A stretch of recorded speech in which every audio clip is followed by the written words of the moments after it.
Hi, welcome to the video. So today I'm going to show you kind of a long exercise. It moves from the mixed Lydian position all the way up to Phrygian, doing alternating fourths through each of the scales. It will also include sharp fours when you get to the F note on the Lydian. This will be all in the key of C major. The reason to practice intervals in general is you want to be able to recognize the shapes and the sound of them, so you can then both hear them in other people's music or see them in tab and recognize them, but also so you can use them in your improvising and your composing. But also physically get them down so that when you're playing, you can know, okay, here's a fourth. And then you can use it in your scale runs, or you'll recognize it when you're playing in an arpeggio, that fourth interval. Because if you can't physically play it, even if you understand it, it won't come out when you're improvising. So let me go ahead and play the exercise, and then I'll get into more details on it. There's not necessarily the best fingerings on these, so I'll talk about what the fingerings and how I chose which ones to use.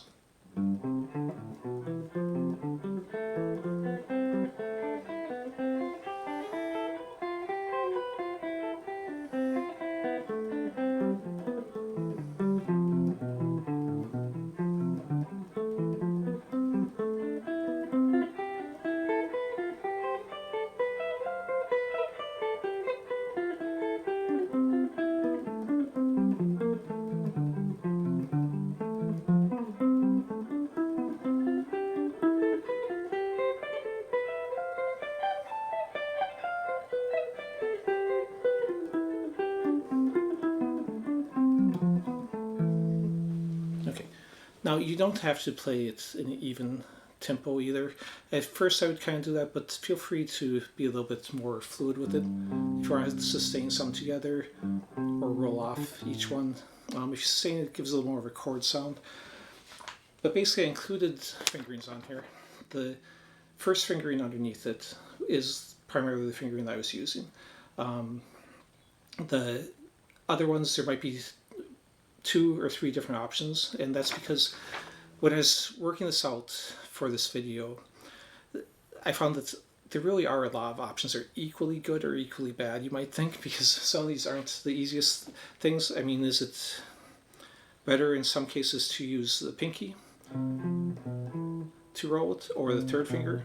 It kind of depends. I used mostly the third finger instead of the pinky, but that's partially because you run through a drill about a few times and it's going to just wear out your pinky. Improvising, I might use the pinky a little bit more often. And speaking of that, if you're not used to playing something like this, take it easy. If your hand starts getting sore, you might feel a little bit of soreness back here, or you might feel it in some specific fingerings if you don't use them in this way. Just take a break, shake it out, or practice something else, or take a break from guitar for a few minutes and then come back to it. You can also just isolate a small section of it. You can just take the reverse and just work something like that back and forth. Most of these, it's basically just this shape of rolling on it. And thus you're crossing the B string or using the sharp 4 off of the F note. If you need more help with that, I did a whole video, I'll link up in the corner, that was on rolling fingers that gets into the details of that. But basically you're rolling using your whole hand is how I do it, so that it's kind of rolling off and not trying to move the finger individually between strings. I also did a lick on that one that you could try out that has a bunch of rolling ideas and fourths, because basically when you're rolling your finger, unless you're crossing a B string, in which case it's a major third, anytime you roll your finger down, that's a fourth. So let's get into this a little bit. So basically I'm just ascending and then descending. Now when I descend here, I'm going to come back and ascend on the next one. So the picking will end up being a bunch of mini sweeps. If I'm going on a single string, it's going to be like 2 downs, then 2 ups, then 2 downs, and then when you go to the next one, it's going to be down also. I'm just going to be coming back up. If I went down, down, it'll then be down, up. So you'll get those sections where you'll have 3 downstrokes in a row sometimes, for example, when going here, it was, so it's gotta be up, up, up, down, and then up, up, that type of thing. Now, in some cases, like when I was up here, when I first started playing this, I did it first finger, third finger, and then shift the third finger. On the time when I just played now, I did first finger and shift the first finger. It really is up to you. Experiment with different options and see what works best for you. Same thing when I was up here.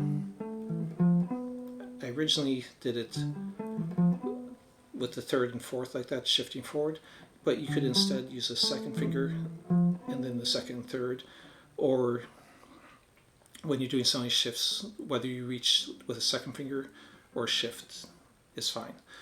So experiment with it. You can download this, of course, on my Patreon page. It's always free, and the link is in the description. Times you'll see this in playing is the fourth is actually in all of your major and minor arpeggios if you're going from the fifth back to the root. So if I'm doing A minor, 1, flat 3, 5, and then going back to root, there's that fourth. If I started on that 5 to 1, then that's the second inversion of that A minor. If you do it on C major, you have that same fourth. You can also do sus 4 or sus 2 arpeggios, and that of course has fourths in it.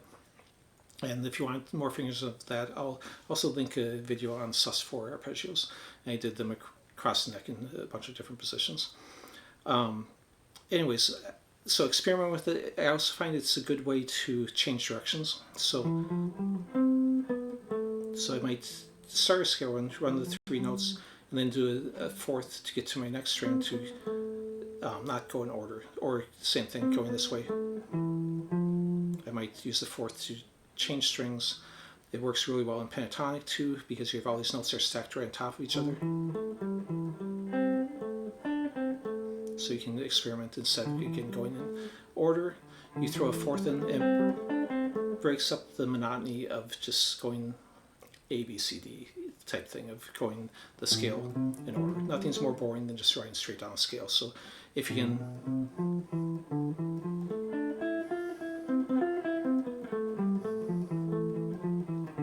break it up with some fourths, and most of the time I'll use thirds more often, but fourths are a good one to use too. So a lot of times I'll be doing these, and I'll more often break it up with thirds. But experiment with each interval.